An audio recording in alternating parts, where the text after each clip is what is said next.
West Bengal council of higher secondary এডুকেশনের নতুন সংযোজন দ্য বেড আর রুম অফ ওয়ান্স ওনটা চেঞ্জ করে অ্যান্টন চেকবের লেখা এই ছোট গল্প দ্য বেডটি এটি তোমাদের নতুন সিলেবাসে সংযোজন করা হয়। গল্পের শুরুতেই বলি, অ্যান্টন চেকব হচ্ছে একজন রাশিয়ান প্লেরাইট, রাশিয়ার লেখক। তিনি পেশায় একজন চিকিৎসক ছিলেন, যিনি 1806 সালে জন্মগ্রহণ করেন এবং 1904 সালে মারা যান। তার লেখা ছোট গল্পগুলি সারা বিশ্ব জুড়ে সমাদৃত হয়। আজকের আলোচ্য বিষয় এই দ্য বেড ছোট গল্পটি 1889 সালে লেখা, যেখানে মূলত দুটি মূল ক্যারেক্টার ছিল, একজন দ্য ব্যাংকার, আরেকজন দ্য লয়ার। ব্যাংকার আর লয়ার। বাকি চরিত্রগুলির মধ্যে আমরা যাদেরকে দেখব তারা ছিল একটি পার্টিতে আমন্ত্রিত সমস্ত গেস্ট। এই গল্পটি মূলত একজন ব্যাংকারকে এবং একজন লয়ারকে কেন্দ্র করে লেখা, যেখানে একটি পার্টিতে সেই ব্যাংকার এবং লয়ারের মধ্যে ক্যাপিটাল পানিশমেন্ট বা মৃত্যুদণ্ড নিয়ে কথোপকথন হতে হতে দুজনের মধ্যে একটা বাজি ধরা হয়। ব্যাংকার বলে লয়ারকে যে ক্যাপিটাল পানিশমেন্ট কিন্তু লাইফ লং ইমপ্রিজনমেন্টের থেকে বেশি ভালো, কারণ সেক্ষেত্রে তাড়াতাড়ি মৃত্যু ঘটছে, সারা জীবন অপেক্ষা করে আস্তে আস্তে মৃত্যুবরণ করতে হচ্ছে না। কিন্তু লয়ার তার অপোজিটে বলে না, ক্যাপিটাল পানিশমেন্ট ভালো নয়, তার তুলনায় লাইফ লং ইমপ্রিজনমেন্ট ভালো। তো সেই হিসেবে দুজনের মধ্যে একটি বাজি ধরা হয়। ব্যাংকার লয়ারকে বলে যদি সে 15 বছরের জন্য একটি রুমের মধ্যে বন্দি অবস্থায় কাটিয়ে দিতে পারবে, সে তাহলে তাকে 2,20,00,000 টাকা দেবে পুরস্কার হিসেবে, যদি এই শর্তটি জেতে। তো সেইভাবে এই শর্ত শুরু হয় এবং লয়ারও তার কথায় যথারীতি রাজি হয়ে যায়। তো ব্যাংকার তাকে এই বাজির কিছু নিয়মাবলী বলে দেয়। তো সেই নিয়ম মেনে লয়ার তার শর্তের 15 বছর কাটিয়ে দেয় এবং 15 বছর পরে যখন দেখা যায় লয়ার তার সমস্ত শর্ত পূরণ করে ফেলেছে, 15 বছর সে একটা ঘরের মধ্যে বন্দি অবস্থায় কাটিয়ে ফেলেছে, তখন ব্যাংকার ভাবে আমার অবস্থা তো আর আগের মতো নেই, শর্ত হিসেবে আমাকে সেই টাকাটা লয়ারকে দিতে হবে, কিন্তু আমি যদি সেই লয়ার মেরে ফেলি তাহলে আর আমাকে টাকাটা দিতে হবে না। তো সেই হিসেবে ওই চ্যালেঞ্জ শেষ হওয়ার আগেই লয়ারের রুমে গিয়ে উপস্থিত হয়। কিন্তু লয়ারকে মারার আগে সে ওখানে লেখা একটি চিঠিতে দেখতে পায় যে লয়ার সেখানে লিখে রেখেছে যে আমি সারা জীবন ভাবতাম স্বাধীনতা হচ্ছে মানুষের কাছে খুব বড় জিনিস এবং নিজের মতো করে করতে পারা, ঘুরতে পারা, খেতে পারা, বলতে পারা, সমস্ত কিছু করতে পারাই হচ্ছে মানুষের জীবনের সব। কিন্তু এখন আমি 15 বছর একটা রুমে বন্দি অবস্থায় থেকে এই সমস্ত কিছু পড়ে যা শিখেছি, এখন বুঝতে পেরেছি যে বাইরের স্বাধীনতাটাই স্বাধীনতা নয়, এই একটা ছোট্ট রুমের মধ্যে বন্দি থেকে আমি আজ যা শিখেছি সেটাই হচ্ছে সব থেকে বড় স্বাধীনতা। স্বাধীনতা মানে এই নয় যে আমাকে মুক্ত অবস্থায় থাকতে হবে। আমি এই বইয়ের মাধ্যমে এতটাই নিজেকে স্বাধীন অনুভব করিয়েছি, আমি বই পড়ার মাধ্যমে সমস্ত বিশ্ব ঘুরে দেখেছি, সমস্ত কালচার, সমস্ত কিছুর সাথে একত্রিত হয়েছি এবং আমি অনেক কিছু অর্জন করতে পেরেছি। এটাই সব থেকে বড় স্বাধীনতা। এর কাছে এই দৈহিক স্বাধীনতার কোনো মূল্যই নেই এবং তার জন্যে আমি ব্যাংকারকে ধন্যবাদ জানাই। একমাত্র তার কারণেই আজ আমি নিজেকে চিনতে শিখেছি, নিজের আভ্যন্তরীণ চাহিদাকে জানতে শিখেছি এবং স্বাধীনতার প্রকৃত অর্থ কী সেই জ্ঞান লাভ করতে শিখেছি। তাই এই শর্ত আমি যদিও পূরণ করতে চলেছি, তবুও আমি সেই ব্যাংকারকে বলবো আমার সেই শর্ত পূরণের সেই টাকা আর আমার লাগবে না, কারণ আমি যা শিখেছি সেটাই আমার কাছে অমূল্য। তাই আমার এই টাকার প্রয়োজন নেই, বরং আমি এই চ্যালেঞ্জের নিয়ম বজায় রাখবো। তাই শর্ত হিসেবে যেহেতু ছিল 15 বছর কমপ্লিট করা, তার একদিন আগেই আমি এখান থেকে পালিয়ে যাব, তাহলে আর ওই ব্যাংকারকে টাকা দিতে হবে না। এটা পড়ার পরে সেই ব্যাংকার অনুশোচনা করলো, একে আমি মারতে এসেছি, এ তো স্বেচ্ছায় আমার সেই টাকা ছেড়ে দিয়েছে। তো নিজেকে এইটা ভেবে তার অনেক ছোট মনে হলো এবং সে যে মারতে এসেছিল সে আর তাকে মারলো না, চুপিসারে সেখান থেকে চলে গেল। এবং পরের দিন কেয়ারটেকার এসে সকালে ব্যাংকারকে জানালো যে লয়ার কিন্তু শর্ত পূরণ করেনি, শর্ত পূরণ না করেই সে তার আগেই রুমের তালা ভেঙে সেখান থেকে পালিয়েছে। তো এখানেই অ্যান্টন চেকব এই গল্পটি শেষ করেছেন। দেখো, লাইন বাই লাইন টেক্সটে যাওয়ার আগে আমি বলবো সমস্ত গল্পটা একটা ভিডিওতে বা দুটো ভিডিওতে কভার করতে গেলে অনেকটা বড় দাঁড়িয়ে যাবে। তাই আমি আগের মতো বড় কিছু হলে যেমন ছোট ছোট পার্ট করে সুন্দরভাবে বোঝাই, এই গল্পটিও তেমন অনেকগুলো পার্টে ভাগ করেছি। প্রত্যেকটা পার্ট সবাই মন দিয়ে এবং সময় করে দেখবে, তাহলে কারো কোথাও বুঝতে অসুবিধা হবে না। তো দেখো, দ্য বেড, বেড মানে হচ্ছে শর্ত বা চ্যালেঞ্জ, কারোর সাথে কেউ বাজি ধরলে আমরা সেটাকে বেড বলি, by Anton Chekhov. It was a dark autumn night. The old banker was pacing from corner to corner of his study. তাহলে বলছে এটা অটামের একটা ডার্ক নাইট এবং একজন ওল্ড ব্যাংকার, দেখো ব্যাংকারকে প্রথমেই আমরা পেয়ে গেছি, আমরা জানতাম গল্পের চরিত্রগুলোর মধ্যে দুজন মুখ্য চরিত্র ছিল ব্যাংকার এবং লয়ার। তো সেই ব্যাংকার কি করছে, তার স্টাডি রুমের মধ্যে পাইচারি করছে, পেশিং মানে পদার্পণ করা, from one corner to corner মানে এক কোণা থেকে স্টাডি রুমের আরেক কোণায় সে পাইচারি করছে। রিকলিং টু হিজ মাইন্ড, এবং সে কিছু মনে করছে, তার মাথায় কিছু রিকল করার চেষ্টা করছে, স্মরণ করার চেষ্টা করছে। দ্য পার্টি, তাহলে কি স্মরণ করার চেষ্টা করছে, the party he gave in autumn 15 years before, একটা পার্টির কথা সে স্মরণ করার চেষ্টা করছে তার মাইন্ডে, যেটা সে দিয়েছিল একটা অটামে মানে একটা শরৎকালে আজ থেকে 15 বছর আগে। তাহলে বোঝা গেল যে একটা অটাম নাইটে সেই ব্যাংকার তার স্টাডি রুমের মধ্যে এক কোণা থেকে অন্য কোণায় পাইচারি করছে এবং সেই দিনটির কথা মনে করছে যে আজ থেকে 15 বছর আগে একটা অটামে সে একটা পার্টি থ্রো করেছিল। There were many clever people at the party, তো সেই পার্টিতে অনেক চালাক মানুষ এসেছিল। অ্যান্ড মাচ ইন্টারেস্টিং কনভারসেশন, এবং অনেক আকর্ষণীয় কথোপকথন হয়েছিল সেখানে। They talked among other things of capital punishment, তো তারা সেই পার্টিতে যারা যারা এসেছিল, কারণ সেই পার্টিতে অনেক বিজ্ঞজনেরা এসেছিল, অনেক বুদ্ধিমত্তাযুক্ত লোক এসেছিল, ক্লেভার পিপল মানে শিক্ষিত বুদ্ধিমত্তাযুক্ত লোকেদের কথা বলা হয়েছে। তো তারা বিভিন্ন বিষয় নিয়ে আলোচনা করছিল এবং তাদের ওই বিভিন্ন বিষয়ের মধ্যে একটা ছিল ক্যাপিটাল পানিশমেন্ট। ক্যাপিটাল পানিশমেন্ট মানে মৃত্যুদণ্ড। The guest among them not a few scholars and journals for the most part disapproved of capital punishment. তাহলে গেস্টের মধ্যে কারা কারা ছিল, স্কলার বিজ্ঞজনেরা ছিল, জার্নালিস্ট সাংবাদিকরা ছিল। তো এই বিভিন্ন বিজ্ঞজনেদের মধ্যে যে আলোচনা হচ্ছিল ক্যাপিটাল পানিশমেন্ট বা মৃত্যুদণ্ড নিয়ে, তাদের মধ্যে অনেকেই ডিসঅ্যাপ্রুভড অফ ক্যাপিটাল পানিশমেন্ট, যে তাদের কথায় বলেছিল যে তারা এই ক্যাপিটাল পানিশমেন্ট বা মৃত্যুদণ্ডের সাজাকে ডিসঅ্যাপ্রুভ করছে, মানছে না, এটাকে তারা সমর্থন করছে না। They found it obsolete as means of punishment, unfitted to a Christian state and immoral. তো তারা মনে করে এই যে ক্যাপিটাল পানিশমেন্ট বা মৃত্যুদণ্ডটা অবসোলেট মানে অপ্রচলিত, আনফিটেড টু আ খ্রিশ্চান স্টেট, একটা খ্রিশ্চান সম্প্রদায়ের লোকেদের ভূখণ্ডের পক্ষে এই শাস্তিটা আনফিটেড অনুপযুক্ত, অ্যান্ড ইমমরাল এবং অনৈতিকও।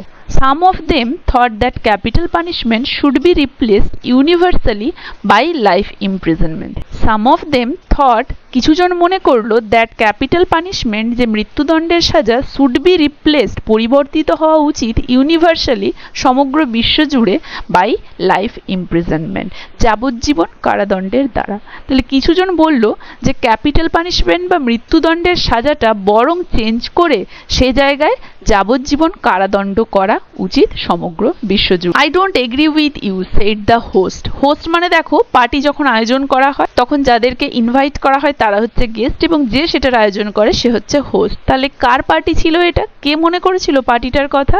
এই দেখো হি গেভ, কার কথা বলা হয়েছিল? ব্যাংকারের কথা।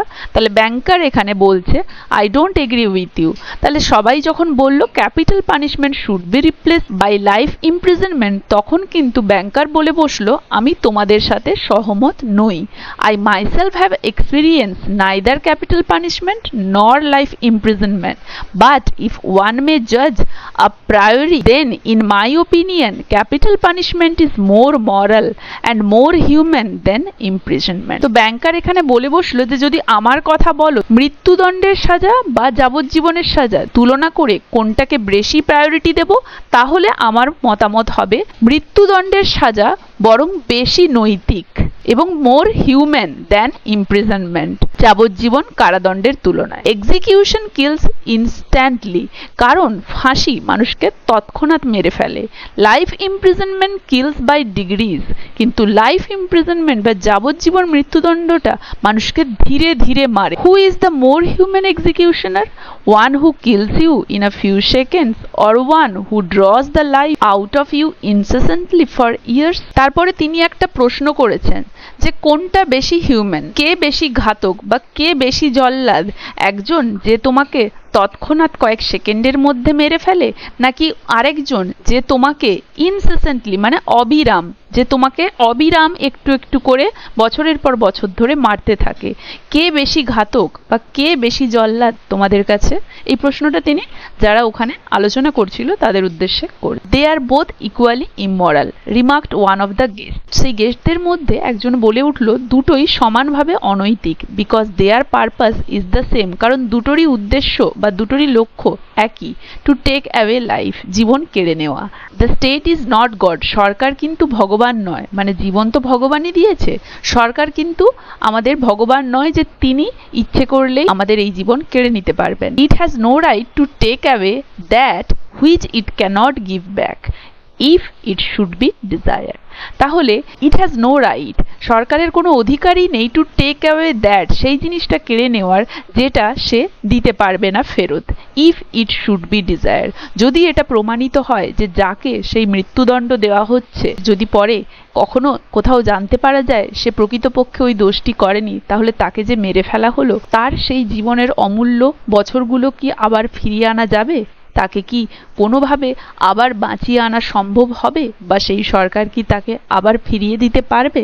তাহলে সেই সরকারের বা সেই দেশের বা সেই রাজ্যের কোনো অধিকার নেই যদি না সে জীবন দিতে পারে জীবন নিয়ে নেওয়ার। Among the company was a lawyer, a young man about 25। দেখো লয়ারের বয়সটা এখানে মনে রাখবে।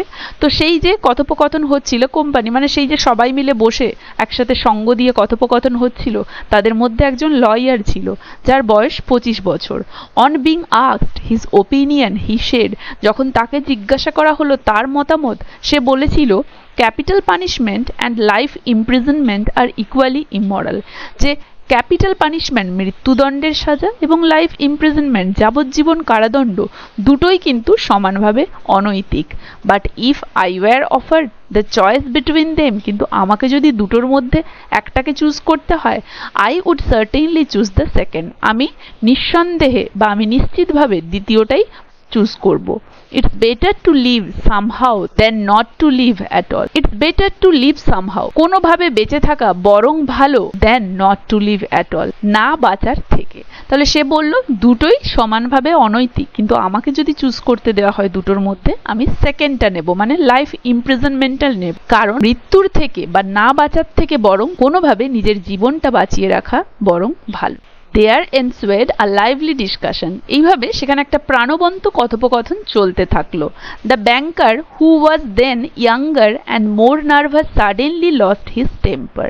The banker, who was then younger, তো এই ব্যাংকার যে তখন ইয়াং ছিল, মানে এখন ব্যাংকার বৃদ্ধ হয়ে গিয়েছে, কিন্তু 15 বছর আগে যখন ওই পার্টিটা থ্রো করা হয় সেই সময় তার বয়স কম ছিল, সে ইয়াঙ্গার ছিল। অ্যান্ড মোর নার্ভাস, এবং সেই সময় সে বেশি নার্ভাসও হয়ে পড়তো। সাডেনলি লস্ট হিজ টেম্পার, এবং যুবক বয়সে যেমন হয় হুটহাট করে মানুষ রেগে যায় কোনো কথা শুনে, তো সেও ঠিক হঠাৎ করেই লস্ট হিজ টেম্পার, তার জ্ঞান হারালো।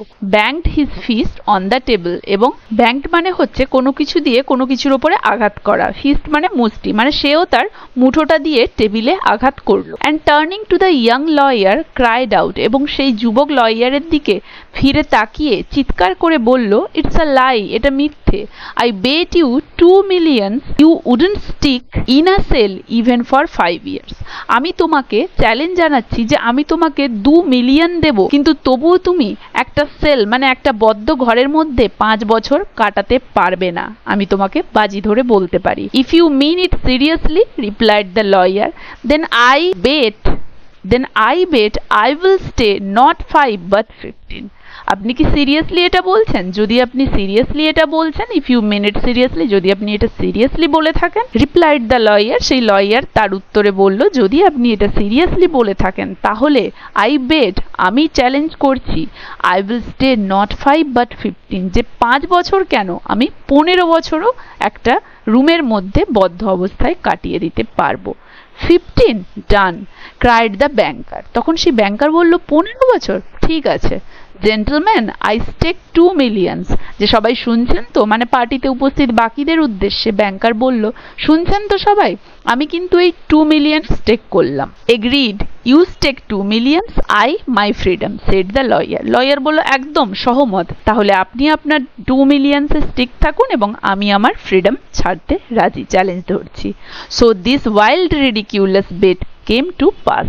The banker, who at that time had too many millions to count, spoiled and capricious, was beside himself with rapture. তাহলে show this wild ridiculous bet, মানে এই বন্য ridiculous মানে হাস্যকর বেট, এই যে চ্যালেঞ্জটি came to pass এভাবেই হলো। The banker who at that time had too many millions, ওই ব্যাংকারের যার সেই সময় প্রচুর টাকা ছিল, to count গোনার পক্ষে, spoil নষ্ট করে দেওয়ার পক্ষে, and ক্যাপ্রিশিয়াস এবং কৌতুকপূর্ণভাবে, মানে সেই সময় ব্যাংকারের প্রচুর টাকা ছিল, ওয়াজ বিসাইড হিমসেলফ উইথ র্যাপচার, সে তখন ওখানে বসে, র্যাপচার মানে সে খুব আনন্দিত হচ্ছিল, মানে সে ভেবেছিল কেউ তো একটা ঘরের মধ্যে আবদ্ধ অবস্থায় বেশি দিন থাকতে পারে না। তো এখন বোধহয় এই লয়ার যেহেতু বয়স কম হ্যাঁ বলে ফেলছে, কিন্তু চ্যালেঞ্জ ধরা যখন শুরু হবে তখন স্বাভাবিকভাবেই সে সেই শর্ত কমপ্লিট করতে পারবে না। তো এইটা ভেবে সে মনে মনে আনন্দিত হচ্ছিল।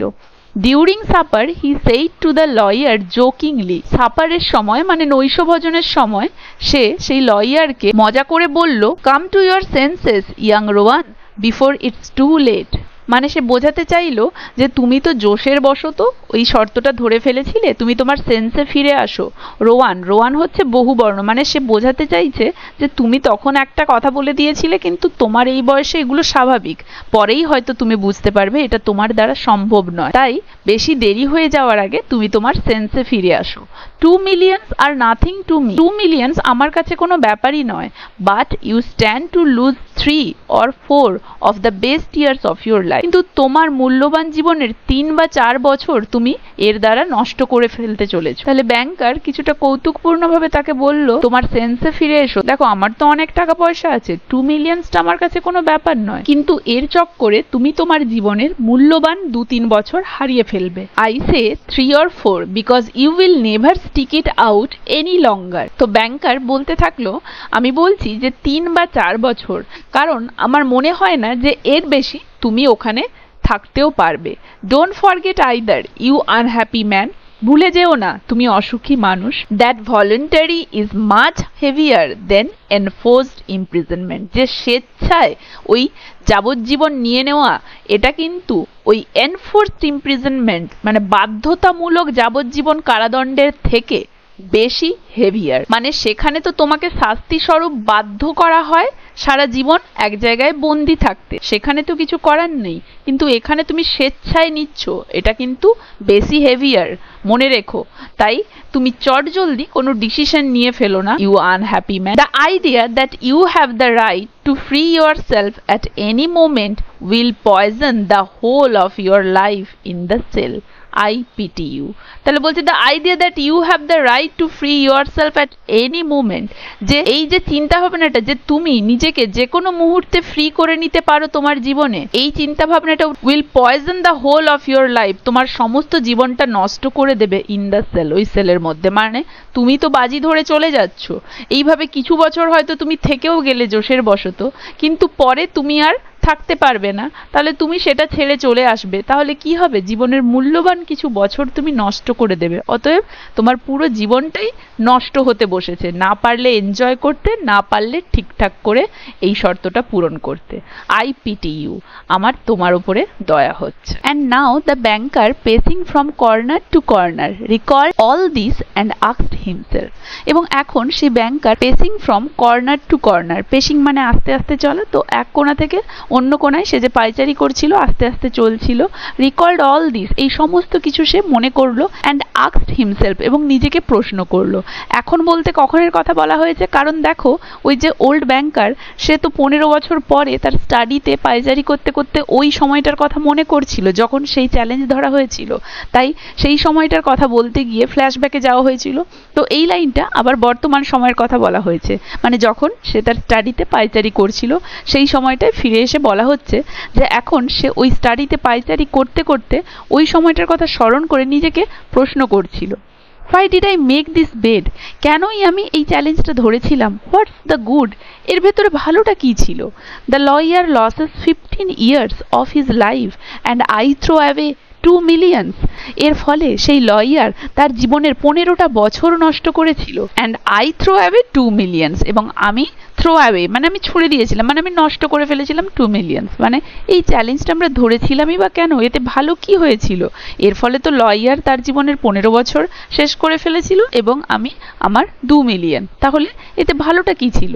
Will it convince people that capital punishment is worse or better than imprisonment of life? তাহলে দেখো সেই ওল্ড ব্যাংকার এখন তার স্টাডিতে পায়চারি করতে করতে সেই চ্যালেঞ্জটা ধরা হয়েছিল তার উপকারিতা বা তার ব্যর্থতা সম্পর্কে এই সব কিছু ভাবছিল, এবং সে আরোই ভাবলো will it convince people, যে এই চ্যালেঞ্জটা কি মানুষজনকে এটা বোঝানোর জন্য যে ক্যাপিটাল পানিশমেন্ট এবং লাইফ ইমপ্রিজনমেন্ট কোনটা একে অপরের থেকে ভালো না খারাপ, এইটা বোঝানোর জন্য, মানুষকে এইটা কনভিন্স করানোর জন্য, নিশ্চিত করানোর জন্যই কি এই চ্যালেঞ্জটা ছিল?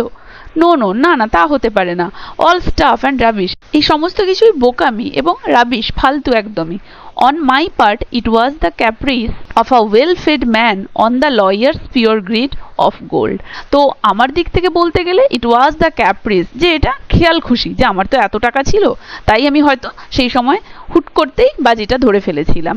আর যদি বলতে চাও লয়ারের কথা, তাহলে সে হয়তো তার এই ইয়াং বয়সে লোভের বশত সে এই বাজিটা বা এই চ্যালেঞ্জটা ধরেছিল। এই সমস্ত কিছুই সে তার স্টাডিতে পায়চারি করতে করতে ভাবতে থাকলো।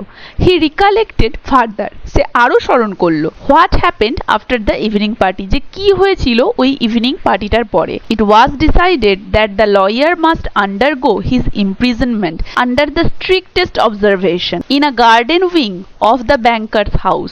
In a garden wing, wing বলতে একটা রুম, একটি বাগানের রুমের মধ্যে অফ দ্য ব্যাংকার্স হাউস, সেই ব্যাংকারের বাড়িতে। তাহলে এটা তো সম্পূর্ণভাবে সিদ্ধান্ত নিয়েই নেওয়া হয়েছিল যে সেই লয়ারকে ওই ব্যাংকারের বাগান বাড়ির একটি রুমে খুব কঠিন এবং স্ট্রিক্ট অবজারভেশনের মধ্যে তার বন্দিদশা কাটাতে হবে। It was agreed that during the period he would be deprived of the right to cross the threshold, এবং এটাতেও সহমত হওয়া হয়েছিল যে এই পিরিয়ডে মানে এই ইমপ্রিজনমেন্ট অবস্থায় he would be deprived, হি বলতে এখানে দ্য লয়ার বঞ্চিত হবে of the right to cross the threshold, threshold মানে সীমা।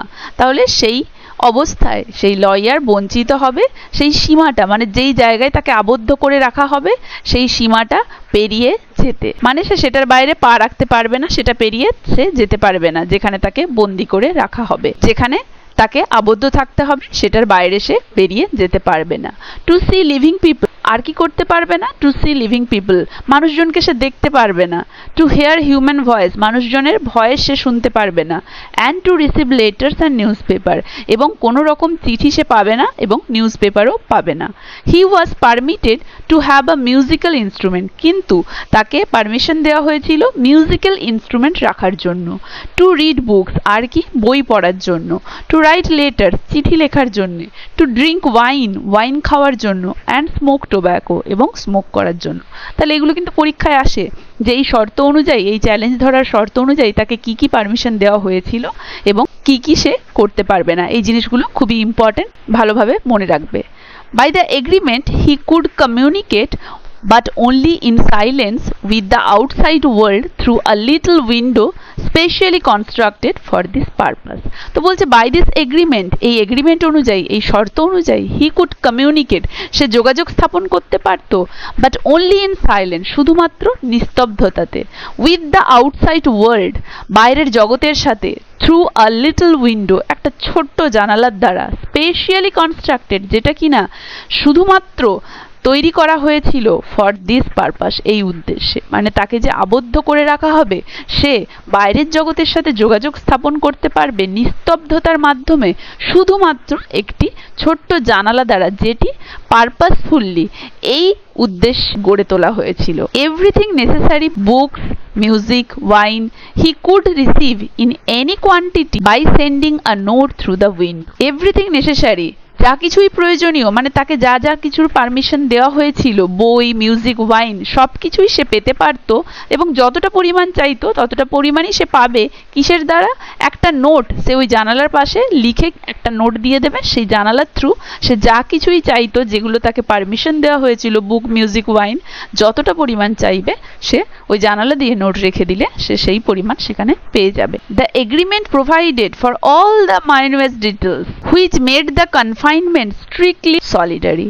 এই এগ্রিমেন্টে সমস্ত কিছু পুঙ্খানুপুঙ্খভাবে উল্লেখ করা ছিল, which made the confinement strictly solitary, যেটার দ্বারা এই আবদ্ধকালীন বন্দি দশাটা একদমই একাকিত্ব হয়ে উঠেছিল।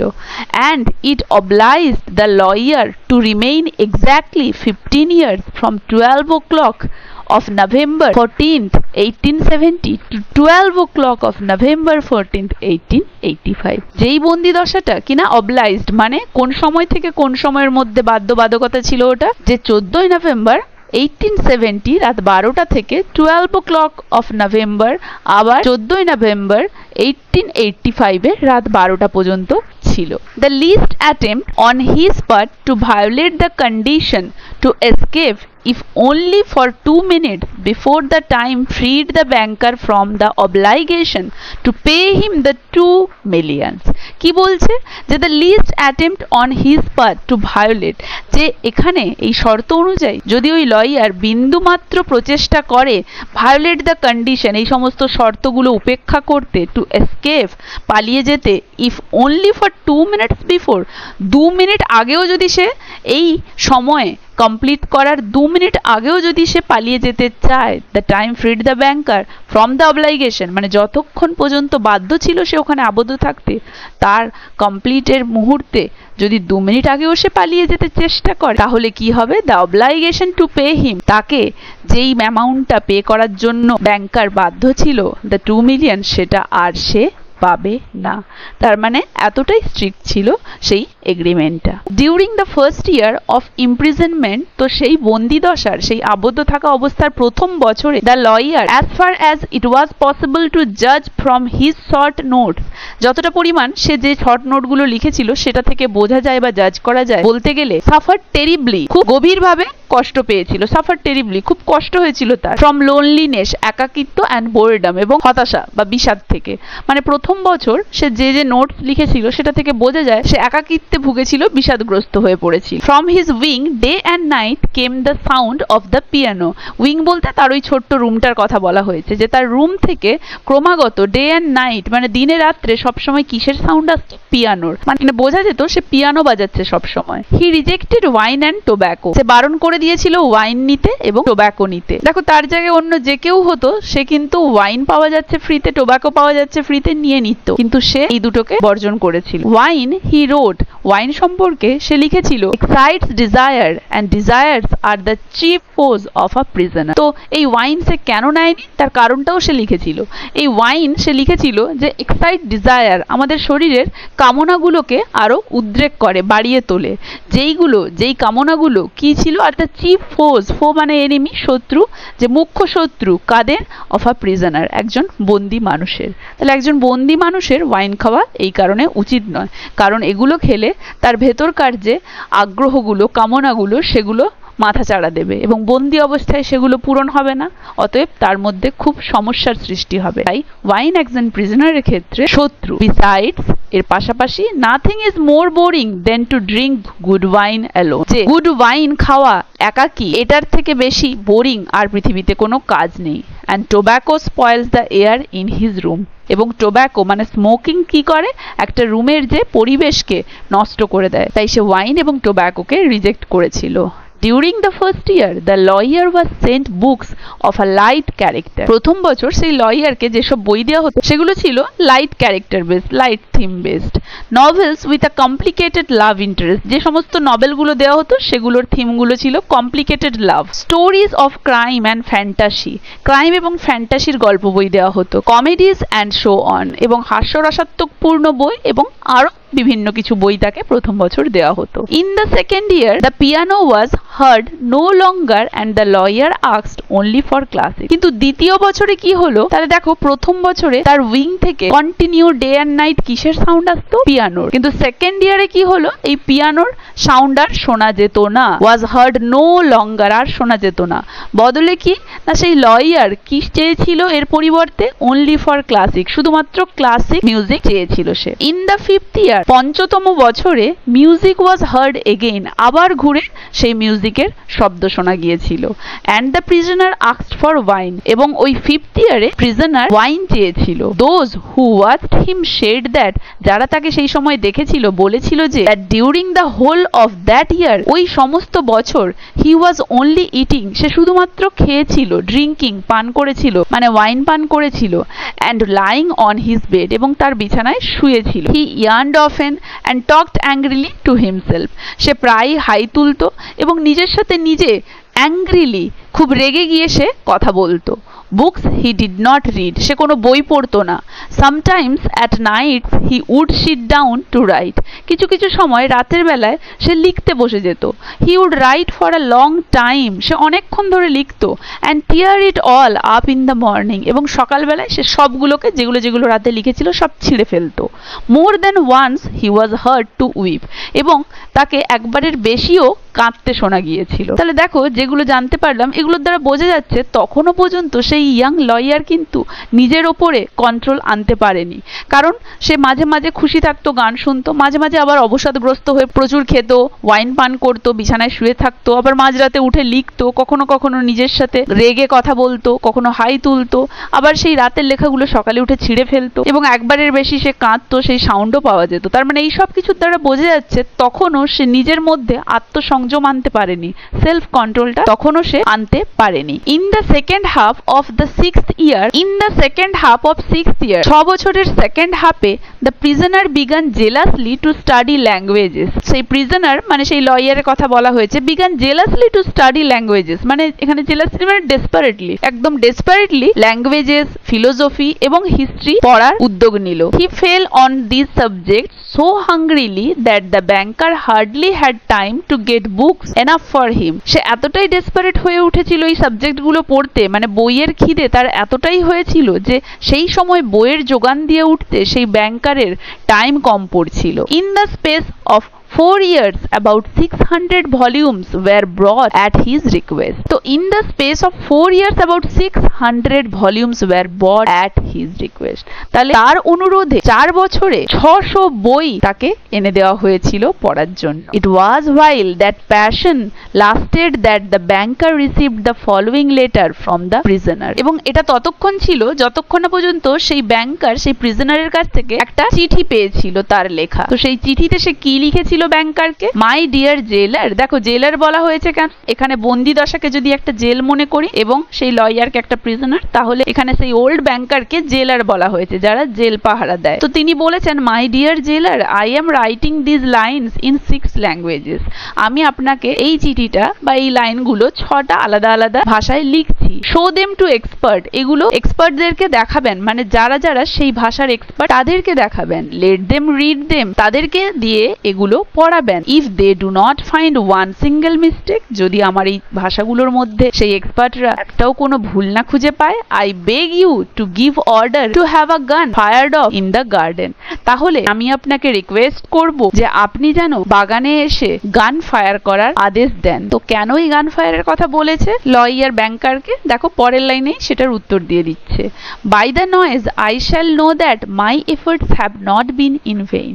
তো সেই গান ফায়ারের আওয়াজে আমি বুঝতে পারবো আমার এই প্রচেষ্টা বিফলে যায়নি। কারণ বাইরের জগতের সাথে কোনো রকম সম্পর্ক স্থাপন তার বারণ ছিল, সে না কোনো মানুষকে দেখতে পাবে না শুনতে পাবে, তাহলে সে যে চিঠিগুলো লিখেছে সেগুলোতে ভুল নেই সেটা জানবে কি করে? চিঠিও তো সে পাবে না, সে শুধু লিখতে পারে কিন্তু রিসিভ করতে পারবে না। তাই তার বোঝার ইঙ্গিত স্বরূপ সেই কাজটা ব্যাংকারকে করতে বলেছিল, যে এই ইন্ডিকেশনটা দেবেন, এই ইঙ্গিতটা দেবেন, তাহলে আমি বুঝতে পারবো। The geniuses of all ages and countries speak in different languages.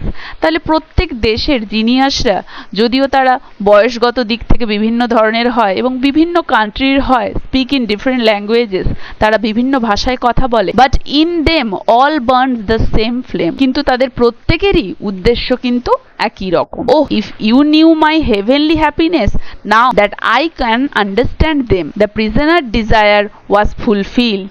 Two shots were fired in the garden by the banker's order. তো কি বলছে? ওহ, if you knew my heavenly happiness, আপনি যদি আমার এই স্বর্গীয় সুখ জানতে পারতেন, যে এখন আমি কি পরিমাণ স্বর্গীয় সুখ লাভ করছি এই বইগুলো পড়ে, এগুলো থেকে আপনি যদি কাজ জানতে পারতেন, মানে সেই প্রিজনার বা লয়ার এই বইগুলো পড়ে যে পরিমাণ স্বর্গীয় সুখ সে পাচ্ছে সেটা সে ব্যক্ত করলো তার লেখা চিঠিতে ব্যাংকারকে।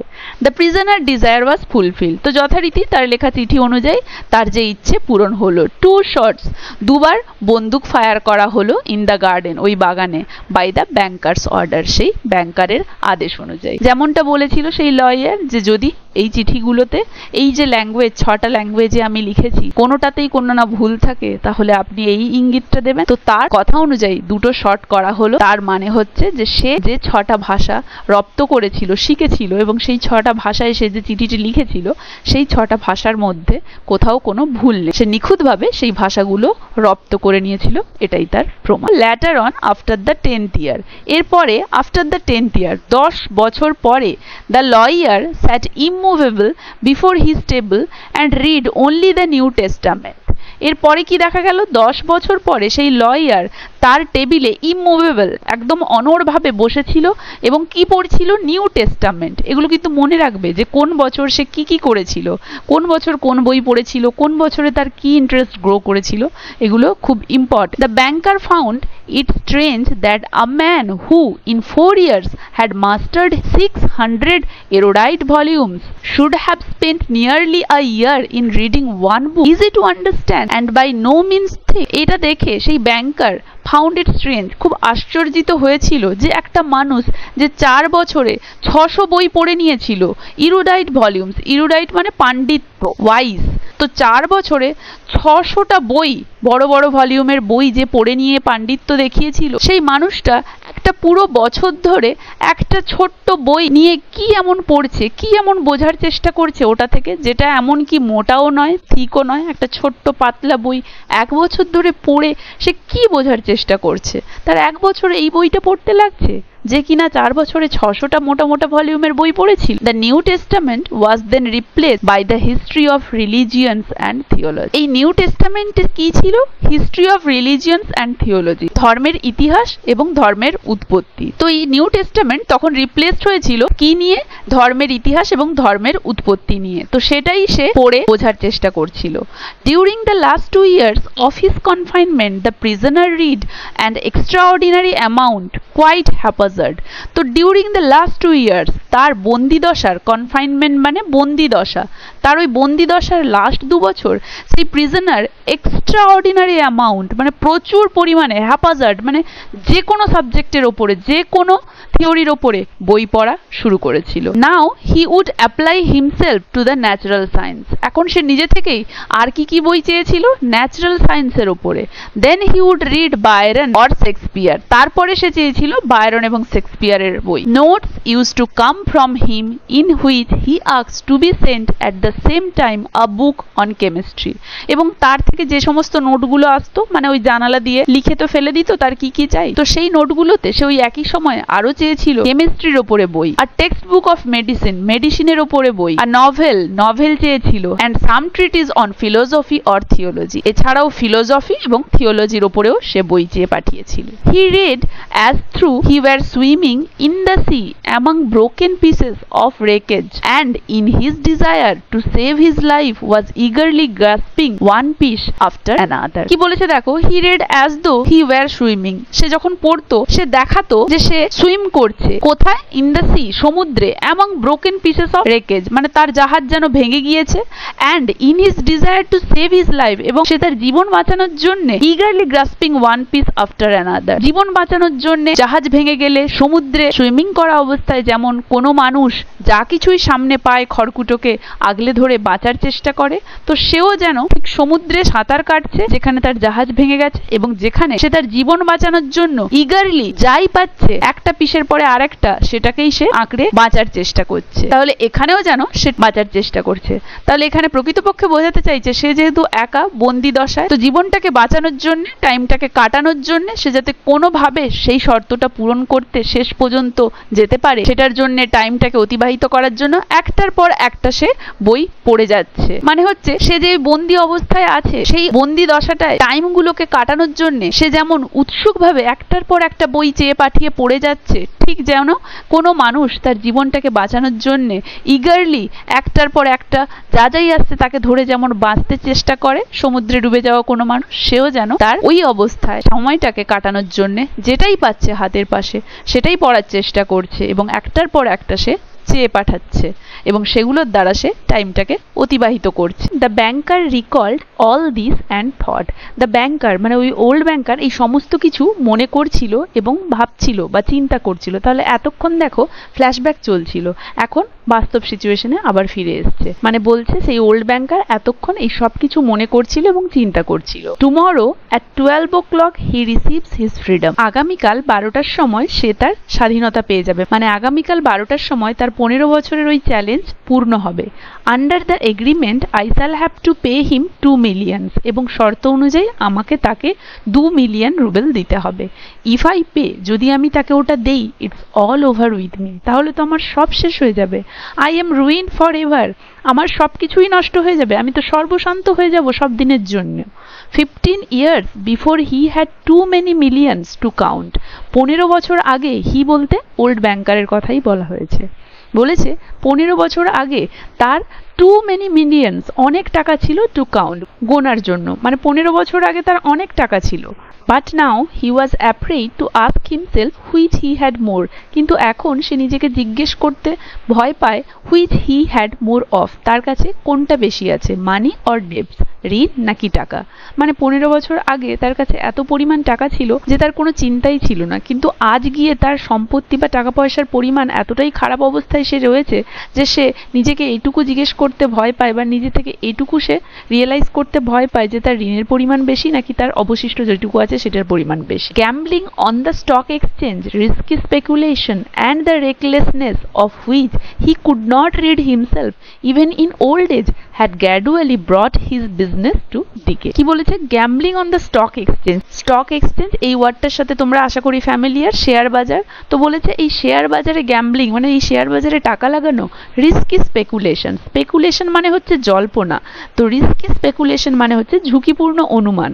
তাহলে শেয়ার বাজারে টাকা খেলা মানে গ্যাম্বলিং, এবং রিস্কি স্পেকুলেশন ঝুঁকিপূর্ণ অনুমান, and the recklessness of which he could not rid himself, এবং সেই রেকলেসনেস মানে হচ্ছে বেপরোয়া ভাব, imprudence, which he could not rid himself যেটা থেকে সে নিজেকে বিরত রাখতে পারে না। রিড মানে হচ্ছে এখানে পরিত্রাণ, ফ্রি, তাহলে যেটা থেকে সে নিজেকে দূরে রাখতে পারে না। ইভেন ইন ওল্ড এজ, এই বৃদ্ধ বয়সেও, had gradually brought his business, এই সমস্ত কিছু তার এই ব্যবসা বা সম্পত্তিকে ব্রট টু ডিকে, একদম ধ্বংসে নিয়ে এসেছে, মানে শেষ করে দিয়েছে। And the fearless, self confident, proud man of business had become an ordinary banker, trembling at every rise and fall in the market. And the fearless, এবং এই অকুতভয়, self confident, proud man of business, এই লোকটি had become an ordinary banker, মানে যে একসময় এত সম্পত্তির বা এত টাকা পয়সার মালিক ছিল, সে আজ তার সবকিছু শেষ হয়ে সে আজ কিসে পরিণত হয়েছে? অ্যান অর্ডিনারি ব্যাংকার, একজন সাধারণ মধ্যবিত্ত ব্যাংকারে পরিণত হয়েছে। Trembling at every rise and fall in the market, মানে তার অবস্থা আজ এই জায়গায় এসে পড়েছে যে শেয়ার মার্কেটের সূচক উঠলে বা কমলে তার অবস্থা এতটাই খারাপ যে সে কাঁপতে থাকে, কারণ তার কাছে তো আর এত পরিমাণ সম্পত্তি নেই, তাই সে সবসময় তার কাছে যতটুকু আছে সেটুকু হারানোর ভয়ে তার অবস্থা একদমই খারাপ। দ্যাট গড বেড, ও সেই অভিশপ্ত চ্যালেঞ্জ, মানে 15 বছর আগে ইয়াং লয়ারের সাথে ধরা সেই চ্যালেঞ্জের কথা উল্লেখ করে সে বলল, উফ কি কুক্ষণেই সেই বেড আমি ধরেছিলাম।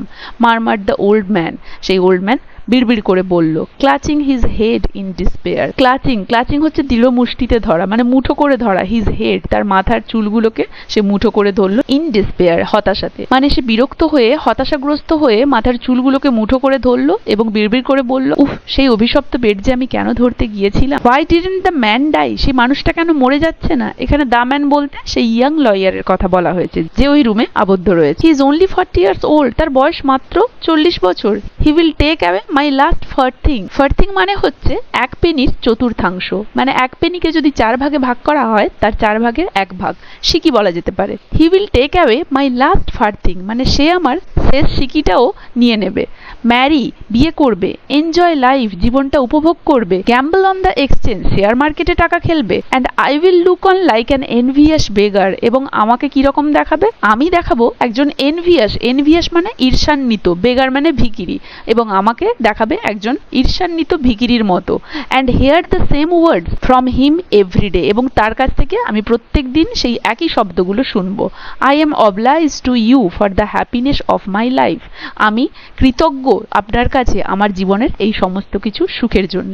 মানে এগুলো সেই ওল্ড ব্যাংকার মনে মনে করছে, যদি আমি কালকে এই শর্ত পূরণের পরে তাকে আমাকে দিতে বাধ্য হই এই 2 মিলিয়ন, তাহলে সে ওই 2 মিলিয়ন পেয়ে, তার তো বয়স কম, সে তো ফ্রি হয়ে যাওয়ার পরে বিয়ে করবে, স্টক মার্কেটে টাকা লাগাবে, জীবনটা উপভোগ করবে, এবং আমি তার কাছে একজন ঈর্ষান্বিত ভিখিরির মতো থাকবো, এবং আমার অবস্থা দেখে তার দয়া হবে। সে আমার কাছে এসে হয়তো বলবে আমার জীবনের আজকে এই সুখের জন্য, মানে টাকা পেয়ে সে এত সুখে লাইফ লিড করবে যে সে এসে বলবে আমার জীবনের এই সমস্ত সুখের জন্য আমি আপনার কাছে কৃতজ্ঞ। লেট মি হেল্প ইউ, আপনার যদি কোনো হেল্পের প্রয়োজন হয় তাহলে আমি আপনাকে হেল্প করতে পারি। এগুলো সবকিছুই সেই ওল্ড ব্যাংকার মনে মনে ভাবছিল। নো, ইটস টু মাচ, না একটু বেশি ভাবছি।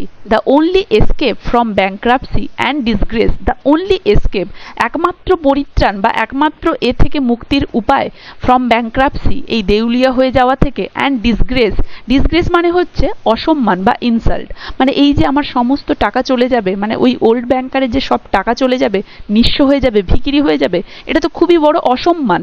তো বলছে এই অসম্মান এবং এই দেউলিয়া হয়ে যাওয়ার থেকে একমাত্র এসকেপ কি, ইজ দ্যাট, হচ্ছে যে the man should die. The man বলতে এখানে সেই ইয়াং লয়ারের কথা বলা হয়েছে, যে ওই ইয়াং লয়ারকে শুড ডাই, মরতে হবে বা তার মরা উচিত।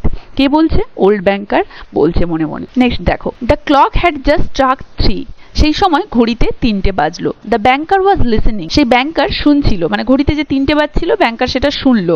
In the house everyone was asleep, সেই সময় বাড়িতে সবাই ঘুমন্ত অবস্থায় ছিল। And one could hear only the frozen trees whining outside the windows. Whining মানে হচ্ছে ঘোঙানির শব্দ, মানে উচ্চস্বরে কোনো মানুষ বা কোনো প্রাণী খুব বিরক্ত হলে উচ্চস্বরে চিৎকার করলে যে ধরনের আওয়াজ পাওয়া যায়, একটা বিরক্তিকর আওয়াজ উচ্চস্বরে। তো বলছে তখন 3টে বাজে এবং বাড়িতে সবাই ঘুমোচ্ছিল। একমাত্র কি শোনা যাচ্ছিল, বাইরের ওই ফ্রোজেন ট্রিজ গুলো থেকে আওয়াজ আসছিল, মানে খুব জোরে বাতাস চলছিল এবং সেই বাতাসে ওই গাছগুলো থেকে আওয়াজ আসছিল। আউটসাইড দ্য উইন্ডোজ, জানালার বাইরে।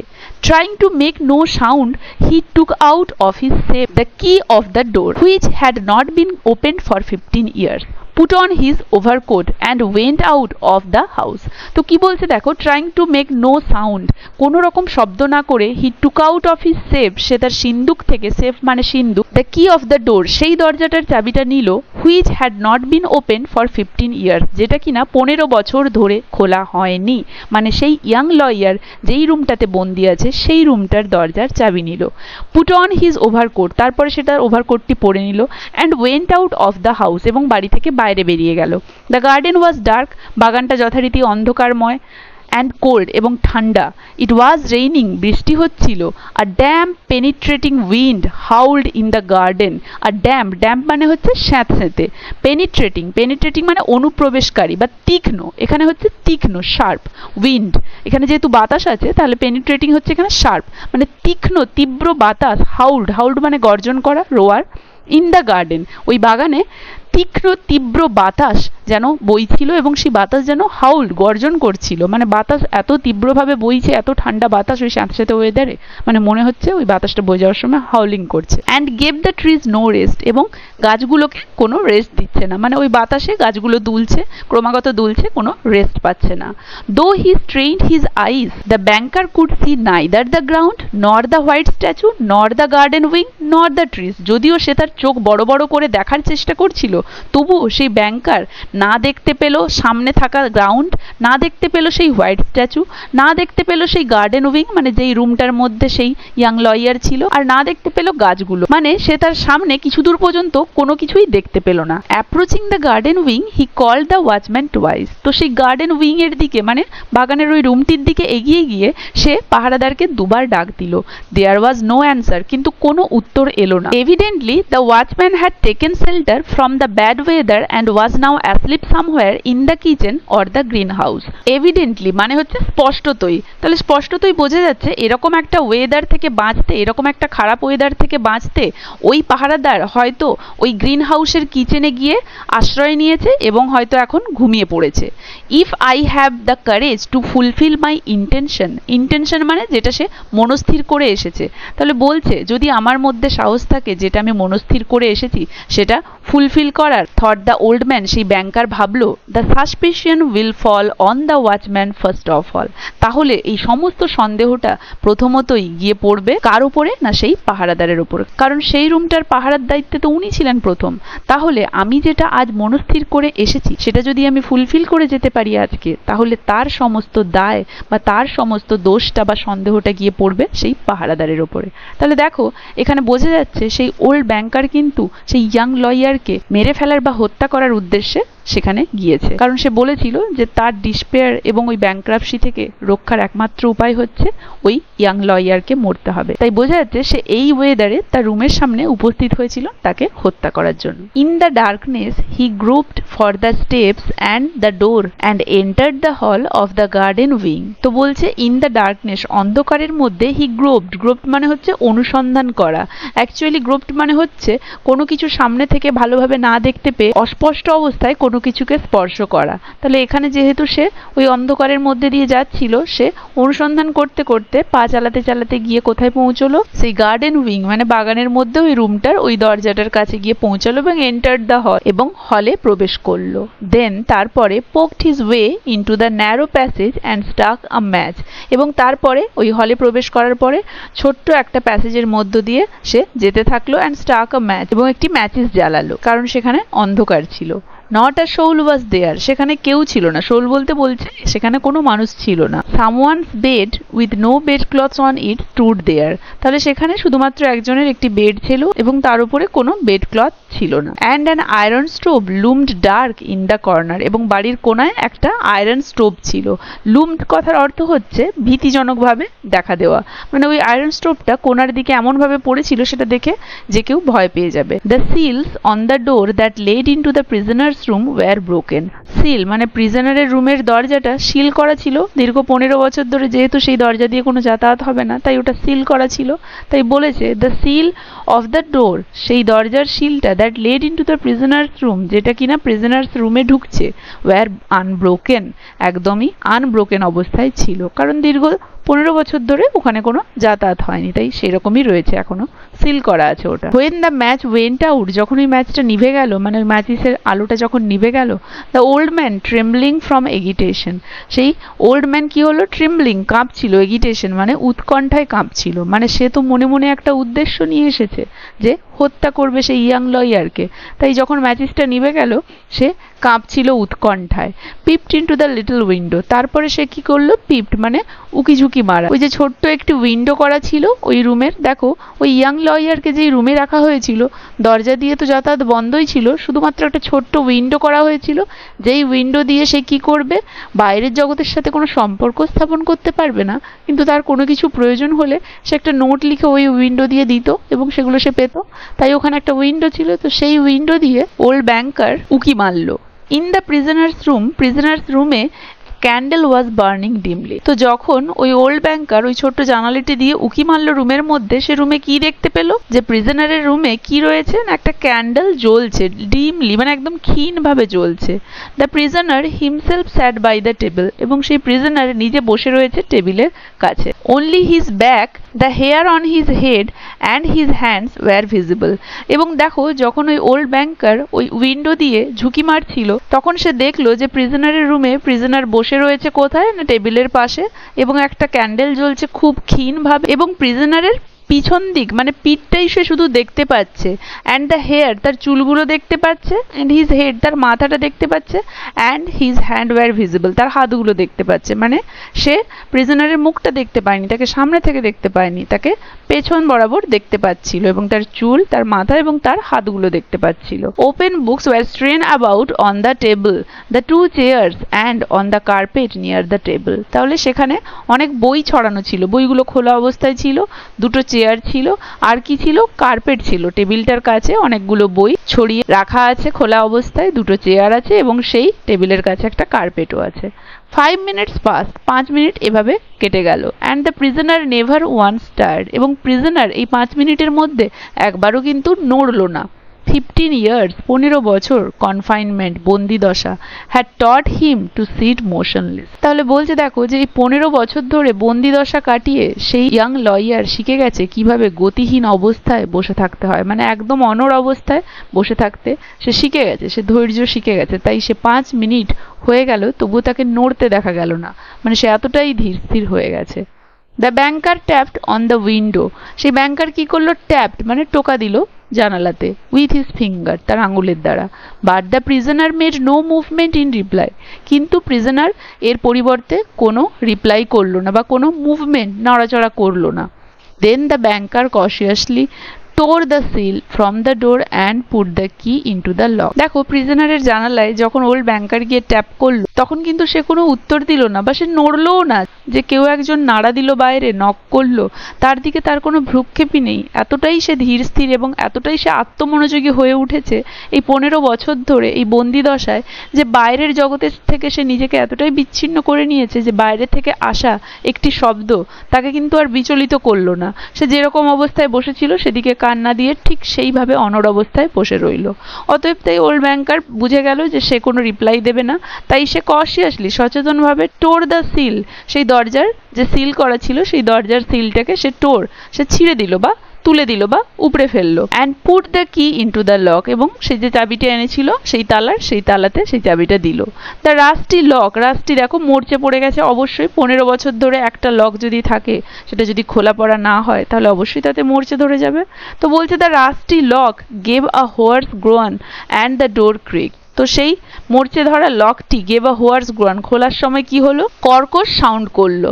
অ্যান্ড দ্য ডোর ক্রিকড, এবং দরজাটা যখন খোলা হলো দরজাটাও ক্যাচক্যাচ করে আওয়াজ করলো, কারণ দীর্ঘদিন এটা খোলা হয়নি, তাই যখন দরজাটা খোলা হচ্ছিল তখন সেই লকটা থেকেও আওয়াজ বেরোচ্ছিল এবং দরজাটা থেকেও ক্যাচক্যাচ করে শব্দ বেরোচ্ছিল। The banker expected instantly to hear a cry of surprise. Banker ভাবলো সে যখন দরজাটা খুলে ঢুকছে সে হয়তো তৎক্ষণাৎ একটা চিৎকার শুনবে, অবাক হয়ে যাওয়া মতো একটা সাউন্ড সে পাবে ভেতরের ইয়াং লয়ারের কাছ থেকে, যে সে হয়তো অবাক হয়ে চিৎকার করবে। And the sound of steps, এবং পায়ের শব্দও সে আশা করছিল, মানে সে ভাবছিল সে যখন দরজাটা খুলে ঢুকছে ভেতরে থাকা প্রিজনার বা ইয়াং লয়ার হয়তো অবাক হয়ে চিৎকার করে উঠবে এবং সেই দরজার দিকে ছুটে আসবে, তার পায়ের শব্দ পাওয়া যাবে। 3 minutes passed, দেখো দরজা খোলার পরে 3 মিনিট পাস হয়ে গেল। And it was as quiet inside as it had been before, এবং ভেতরটা এতটাই শান্ত ছিল অ্যাজ ইট হ্যাড বিন, যেমনটা ছিল বিফোর, আগে। মানে এতদিন ধরে ভেতরের পরিবেশ, মানে ওই ইয়াং লয়ার 15 বছর ধরে যেভাবে ওখানে কাটিয়েছে নিস্তব্ধতায় চুপচাপ, আজ দরজা খোলার পরেও তার মধ্যে কোনো এক্সাইটমেন্ট নেই, সে বিন্দুমাত্র দরজার দিকে এগিয়ে আসেনি, সে অবাক হয়নি, সে চিৎকার করে ওঠেনি। ভেতরটা ততটাই আজও নিস্তব্ধ ছিল যতটাই এতদিন ছিল, এবং একটু আগেও সে জানালা দিয়ে যেরকম নিস্তব্ধতাটা দেখেছিল ঠিক একই রকম আছে। He made up his mind to enter, হি বলতে ওল্ড ব্যাংকারের কথাই বলা হয়েছে। অতএব ওল্ড ব্যাংকার দরজাটা খোলার পরে ঠিক করলো সে ভেতরে প্রবেশ করবে, কারণ ইয়াং লয়ার তো অবাক হলো না, সে ছুটে এলো না দরজার কাছে। রুমটার মধ্যে তো আগের মতোই নিস্তব্ধতা বিরাজ করছিল, তাই সে তার মাইন্ডে ঠিক করলো দরজা যেহেতু খুলে ফেলেছে সে নিজেই ভেতরে ঢুকবে। Before the table sat a man, টেবিলের সামনে একটা মানুষ বসে আছে। ভেতরে ঢুকে দেখতে পাচ্ছে old banker. Unlike an ordinary human being, unlike ordinary মানে সাধারণ মানুষের মতো ঠিক নয়, ইট ওয়াজ আ স্কেলেটন, এটাকে দেখে মনে হচ্ছে না যে একটা মানুষ, পুরো মনে হচ্ছে যেন একটা কঙ্কালসার ব্যক্তি। উইথ টাইট ড্রন স্কিন, একদম চামড়াগুলো টান টান, with long curly hair like a women's, এবং মহিলাদের মতো লম্বা লম্বা কোকড়ানো কোকড়ানো চুল হয়ে গেছে, অ্যান্ড আ শ্যাগি বিয়ার্ড, এবং এলোমেলো দাড়ি হয়েছে। The colour of his face was yellow of an earthy shade, তার মুখের যে কালারটা ইয়েলো হয়ে গেছে, অফ অ্যান আর্থি শেড মানে মাটি রঙের মতো ইয়েলো হয়ে গেছে।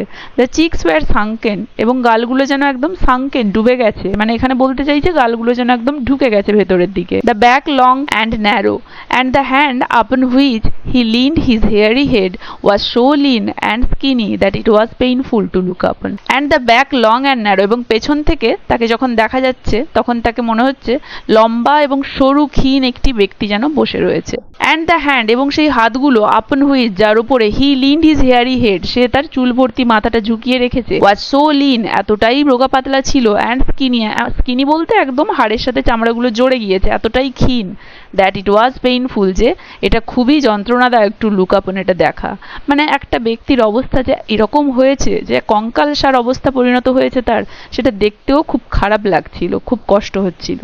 His hair was already silvering with grey, তার চুলগুলো অলরেডি গ্রে, সিলভারিং মানে দেখো চুল পাকতে বসেছে, প্রায় ধূসর কালারের হয়ে গেছে। And no one who glanced at the senile emaciation of the face who had believed that he was only 40 years old, and no one who glanced at the senile emaciation of the face, এবং কেউ তাকে দেখলে, তার এই বার্ধক্যজনিত ক্ষয় দেখলে কেউ এটা মনে করবে না যে তার বয়স মাত্র 40 বছর। মানে এমন অবস্থা হয়েছে তার, এটা দেখে মনে হচ্ছে যেন তার খুব বয়স হয়ে গেছে, একদম কঙ্কালসার চেহারা হয়ে গিয়েছে। তার শরীরের এই ক্ষয় দেখলে, মানে তার এই রুগ্ন শরীর দেখলে কেউ বলবেই না যে তার বয়স 40 বছর।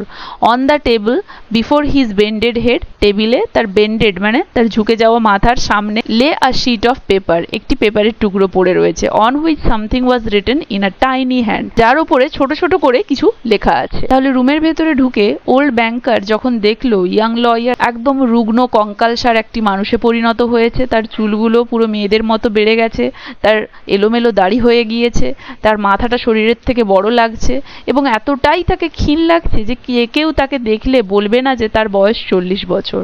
তার অবস্থা দেখলে খুবই কষ্ট হবে মনে মানুষের। এবং ব্যাংকার আরো দেখলো যে ইয়াং লয়ার টেবিলের উপরে মাথা ঝুঁকিয়ে বসে রয়েছে, এবং তার মাথার সামনের দিকে একটি কাগজের টুকরো আছে যাতে কিছু লেখা আছে, মানে কোনো চিঠি টাইপের, যাতে কিছু লেখা আছে, মানে একটা চিঠি টাইপের ওখানে লিখে রাখা আছে। Poor devil thought the banker, সে ব্যাংকার তাকে দেখে ভাবলো, ইস বেচারা, he is asleep and probably seeing millions in his dream, সে তো ঘুমিয়ে পড়েছে, and probably seeing millions in his dream, এবং স্বপ্নে হয়তো সে লক্ষ লক্ষ টাকা দেখছে। দেখো যার চিন্তা ভাবনা যেরকম সে ঠিক সেভাবেই ভাববে। এখানে ইয়াং লয়ার কি কি করেছিল আমরা দেখতে পেয়েছি, এবং ওল্ড ব্যাংকার যখন রুমে ঢুকে তাকে দেখলো ঘুমন্ত অবস্থায়, সে ভাবলো ঘুমোচ্ছে, এবং এই যে কালকে শর্ত পূরণ হবে এবং সে যে 2 মিলিয়ন পাবে সেটারই স্বপ্ন দেখছে হয়তো।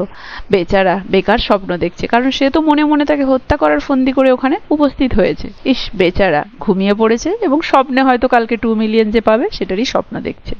I have only to take and throw this half dead thing on bed, smother him a moment with the pillow, and the most careful examination will find no trace of unnatural death. So I have only to take and throw this half dead thing. half dead কেন বলেছে, কারণ তার শরীরের যা অবস্থা, এতটাই ক্ষীণ, এতটাই রোগা পাতলা কঙ্কালসার সে হয়ে গেছে, তাকে দেখেই তো মনে হচ্ছে সে অর্ধমৃত। তাহলে ওল্ড ব্যাংকার ভাবছে এই অর্ধমৃত থিং বলেছে তাকে, দেখো একটা বস্তুর সাথে তুলনা করেছে। তাহলে ওল্ড ব্যাংকার বলছে এই অর্ধমৃত জিনিসটাকে আমাকে শুধু নিতে হবে এবং বেডের উপরে ছুঁড়ে দিতে হবে, তারপরে কি করব, আমি এক মুহূর্তের জন্য পিলো বালিশ চাপা দিয়ে তাকে মেরে ফেলবো, এবং এভাবে মারলে মোস্ট কেয়ারফুল এক্সামিনেশন, মানে এক্সামিনেশন মানে এরপরে যদি পুলিশ গোয়েন্দা আসে, তারা এখানে ভালোভাবে পর্যবেক্ষণ করে কোনো কিছু পাবে না, নো ট্রেস, কোনো চিহ্নই পাবে না of an unnatural death. Unnatural ডেথের কোনো চিহ্নই পাবে না, ভাববে স্বাভাবিকভাবেই সে মারা গেছে, অতএব আমার উপরে কোনো সন্দেহ আসবে না। But first let us read what he has written here. কিন্তু চলো প্রথমে পড়া যাক কি লিখেছে এই চিঠিতে। এই বলে সেই ওল্ড ব্যাংকার সেই ইয়াং লয়ারের মাথার সামনের দিকে রাখা সেই পেপারটা তুলে নিল হাতে। The banker took the sheet from the table and read. তো সেই ব্যাংকার তুলে নিল সেই পেপারটা এবং পড়তে শুরু করলো। টুমরো অ্যাট 12 o'clock midnight, আগামীকাল মধ্যরাত্রে 12টার সময়, I shall obtain my freedom, আমি আমার স্বাধীনতা পাবো, and the right to mix with people, এবং মানুষের সাথে আবার যোগাযোগ স্থাপন করার অধিকার পাবো। But before I leave this room, কিন্তু এই রুমটা ছেড়ে যাওয়ার আগে, and see the sun, I think it's necessary to say a few words to you. কিন্তু এই রুমটা ছেড়ে যাওয়ার আগে, সি দ্য সান, সূর্য দেখার আগে, মানে এতদিন তো সে বাইরের সূর্যোদয় দেখেনি, তাই বলছে যে এই রুমটা ছেড়ে বাইরের সূর্য দেখার আগে আমার মনে হয় এটা খুব নেসেসারি বা প্রয়োজনীয় আপনাকে কিছু কথা বলা। আপনাকে বলতে সেই ওল্ড ব্যাংকারের উদ্দেশ্যে ওই চিঠিটা লেখা ছিল। On my own clear conscience, আমি সম্পূর্ণ সচেতনভাবে বলছি, and before God who sees me I declare you, তাহলে আমি সজ্ঞানে এবং ভগবানের সামনে, যেই ভগবান আমাকে দেখতে পাচ্ছে, আমি সজ্ঞানে বলছি, আই ডিক্লেয়ার, আমি বলছি, টু ইউ, আপনাকে, দ্যাট আই ডেসপাইজ ফ্রিডম, যে আমি ফ্রিডমকে ডেসপাইজ মানে অবজ্ঞা করা, ছোট করে দেখা, I despise freedom, life, health and all that your books call the blessings of the world, যে আমি এই সব কিছুকে, ফ্রিডমকে, লাইফকে, হেলথকে এবং আপনার বই, যা যা কিছু আপনার বইতে ব্লেসিং বলে, এই পৃথিবীর ব্লেসিং বলে উল্লেখ আছে, সব কিছুকে আমি অবজ্ঞা করি। For 15 years I have diligently studied earthly life, 15 বছর ধরে, ডিলিজেন্টলি মানে কেয়ারফুললি, অধ্যবসায় মানে 15 বছর ধরে আমি খুব কঠোরভাবে পড়াশোনা করেছি আর্থলি লাইফ, এই পার্থিব জীবন নিয়ে। True, I saw neither the earth nor the people, but in your books I drank fragrant wine, sang songs, hunted deer and wild boar in the forest. কি বলেছে দেখো, ট্রু, সত্যি, I saw neither the earth, আমি পৃথিবীটা দেখিনি, নর the people, মানুষজনকেও দেখিনি, মানে এই 15 বছর ধরে আমি বাইরের জগৎ দেখিনি, মানুষজনকেও দেখিনি, কিন্তু বাট ইন ইয়োর বুকস, আপনার বইতে, আই ড্র্যাঙ্ক ফ্র্যাগ্রেন্ট ওয়াইন, মানে আপনার দেওয়া, মানে আপনি যে বইগুলো আমাকে প্রতিনিয়ত পাঠিয়েছিলেন, সেই বইগুলো পড়ে আমি তার দ্বারা, ড্র্যাঙ্ক, ড্রিঙ্কের past form, drank fragrant wine, আমি বিভিন্ন ধরনের সুগন্ধি ওয়াইন পান করেছি, মানে আমি নিজে থেকে করিনি, কিন্তু ওই বই পড়ে, বইয়ের দ্বারা, আমি সেই শিক্ষার দ্বারা এই সব করেছি। কি করেছি? আই ড্র্যাঙ্ক ফ্র্যাগ্রেন্ট ওয়াইন, সুগন্ধি ওয়াইন পান করেছি, স্যাং সংস, গান গেয়েছি, হান্টেড ডিয়ার, হরিণ শিকার করেছি, wild boar in the forest, Boer মানে শুকর, এবং বন্য শুকরও জঙ্গলে আমি শিকার করেছি। লাভড উইমেন, আমি মহিলাদেরকে ভালোবেসেছি, and beautiful women like clouds ethereal created by the magic of your poets genius visited me by night and whispered to me wonderful tales. তাহলে আমি কি করেছি? আমি মহিলাদেরকে ভালোবেসেছি, সুন্দর সুন্দর মহিলা একদম, অ্যান্ড বিউটিফুল ওমেন, এবং সুন্দর মহিলারা, লাইক ক্লাউডস এথ্রিয়াল, এথ্রিয়াল মানে হচ্ছে গগনচারী, যারা হাওয়াতে উড়ে বেড়ায়, লাইক ক্লাউডস মেঘের মতো, মানে এখানে পরীদের কথা বলা হয়েছে, created by the magic of your poets genius, এবং আপনাদের কবিদের দ্বারা সৃষ্টি করা সেই সব জিনিয়াসগুলোকে আমি পড়েছি, তারা যেন ভিজিটেড মি, আমাকে ভিজিট করেছে, বাই নাইট, রাত্রে, অ্যান্ড হুইসপার টু মি, এবং আমার কাছে ফিসফিস করে কি এসে বলেছে, ওয়ান্ডারফুল টেলস, খুব সুন্দর গল্প, which made my head drunken, যার ফলে আমার হেড, আমার মাথা যেন মাতাল হয়ে গিয়েছে। ইন ইয়োর বুকস, আপনার বইগুলোতে, I climbed the summit of Elbruz and Mount Blanc, আপনার দেওয়া বইগুলো পড়ে, I climbed the summit, summit মানে হচ্ছে একদম শিখর, চূড়া, তো আমি যেন মাউন্ট এলব্রুজ, এখানে এলব্রুজ বলতে মাউন্ট এলব্রুজ এবং মাউন্ট ব্ল্যাঙ্কের কথা বলা হয়েছে, যে ওই মাউন্টগুলো আমি যেন চড়েছি আপনার বইয়ের দ্বারা, অ্যান্ড স ফ্রম দেয়ার, এবং সেখান থেকে আমি কি দেখতে পেয়েছি, হাউ দ্য সান রোজ, কিভাবে সূর্য উঠে, ইন দ্য মর্নিং, সকালবেলায়, and in the evening suffuse the sky, the ocean and lie mountain ridges with a purple glow.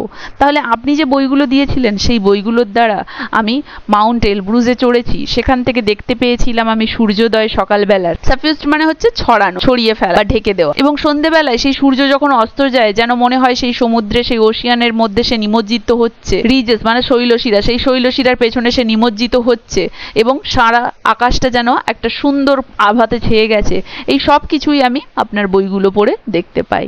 I saw from there how above me lightning glimmer, আমি সেখানে দাঁড়িয়ে আরো কি দেখেছি, হাউ অ্যাবভ মি, কিভাবে আমার উপরে, লাইটনিং গ্লিমার্ড, কিভাবে আমার উপরে বিদ্যুৎ ঝলকাচ্ছিল, ক্লিভিং দ্য ক্লাউডস, ক্লাউড মানে মেঘগুলোকে ভেদ করে, বিভক্ত করে আই শ গ্রিন ফরেস্ট, আমি সেই সবুজ ফরেস্ট দেখেছি, ফিল্ডস দেখেছি, রিভার্স দেখেছি, লেকস দেখেছি, সিটিজ দেখেছি। আই হার্ড সাইরেন সিঙ্গিং, আমি সাইরেনের শব্দ পেয়েছি।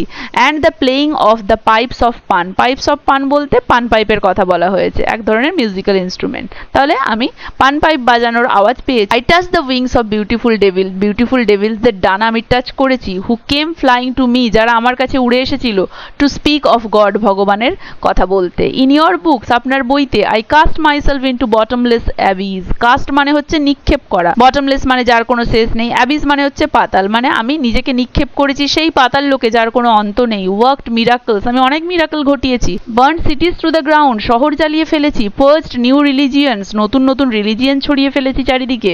কনকার্ড হোল কান্ট্রিজ, এবং সমস্ত দেশ জয় করে নিয়েছি। মানে আপনার এই সমস্ত বই পড়ে, যদিও আমি এই রুমের মধ্যে আবদ্ধ, কোনো মানুষকে দেখতে পাইনি, বাইরের জগতের সাথে কোনো রকম সম্পর্ক স্থাপন করতে পারিনি, কিন্তু আপনার দেওয়া এই বইগুলোর দ্বারা আমি এই সমস্ত কিছু করে ফেলতে পেরেছি। Your books gave me wisdom, আপনার বইগুলো, আপনার দেওয়া বইগুলো আমাকে জ্ঞান দিয়েছে। All that unwearying human thought created in the centuries, all that সমস্ত কিছু, আনওয়ারিং হিউম্যান থট, ওয়ারিং মানে টায়ার্ড, আনওয়ারিং মানে টায়ার্ডলেস, তাহলে টায়ার্ডলেস হিউম্যান থট যেগুলো শতাব্দী ধরে ক্রিয়েট করেছে বা সৃষ্টি করেছে, ইজ কম্প্রেসড, সেই সমস্ত কিছুই সঞ্চিত হয়েছে to a little lump, lump মানে পিণ্ড, ইন মাই স্কাল, তাহলে এখানে ব্রেনের কথা বলা হয়েছে। তাহলে শতাব্দীর পর শতাব্দী ধরে অক্লান্ত মানুষ যে সমস্ত সৃষ্টি করেছে সেই সব কিছুই আমি আমার এই ছোট্ট ব্রেনে, ইন মাই স্কাল, এই ছোট্ট ব্রেনে ঢুকিয়ে ফেলেছি। I know that I am cleverer than you all, I know আমি জানি, that I am cleverer than you all, যে আমি আপনাদের সবার থেকে অনেক বেশি চালাক। এখানে চালাক অর্থে বেশি জ্ঞানের কথা বলা হয়েছে, যে আজ আমি আপনাদের সবার থেকে কিন্তু বেশি জ্ঞানী, মানে আমি সব কিছু করে ফেলেছি এই বইগুলোর দ্বারা, আমি এই বইগুলো পড়ে সমস্ত কিছু পেয়ে গিয়ে, তাই আজ আমি আপনাদের সবার থেকে ইন কম্প্যারিজন কিন্তু খুব বেশি জানি, তাই ক্লেভারের কথাটা ইউজ করা হয়েছে। And I despise your books, despise all worldly blessings and wisdom. তো এখানে আমরা দেখছি সেই ইয়াং লয়ার এগুলো সেই চিঠিতে সেই ওল্ড ব্যাংকারকে বলছে, কি বলছে? And I despise your books, ডেসপাইজ মানে তুচ্ছ করা, তো বলছে and I despise your books, এবং আমি আপনার বইগুলোকে তুচ্ছ করি। ডেসপাইজ অল ওয়ার্ল্ডলি ব্লেসিং, সমস্ত এই পার্থিব যে আশীর্বাদ সব কিছুকে, অ্যান্ড উইজডম এবং সমস্ত জ্ঞানকে আমি তুচ্ছ করি। Everything is void, frail, visionary and delusive as a mirage. Everything সব কিছুই, ভয়েড, ভয়েড মানে অকাজের জিনিস, ফ্রেইল, ফ্রেইল মানে হচ্ছে দুর্বল, ভিজিয়নারি, ভিজিয়নারি মানে হচ্ছে কল্পনা প্রবণ, অ্যান্ড ডিলিউসিভ, অ্যান্ড ডিলিউসিভ মানে হচ্ছে বিভ্রান্তিকর, অ্যাজ আ মিরাজ, মিরাজ মানে হচ্ছে মরিচিকা যেগুলো মরুভূমিতে দেখতে পাওয়া যায়। তো বলছে এভরিথিং ইজ ভয়েড, সব কিছুই হচ্ছে ভয়েড মানে অকাজের, ফ্রেইল মানে দুর্বল, ভিজিয়নারি মানে কল্পনা প্রবণ, অ্যান্ড ডিলুসিভ বিভ্রান্তিকর, অ্যাজ আ মিরাজ যেন মরুভূমির মরিচিকা।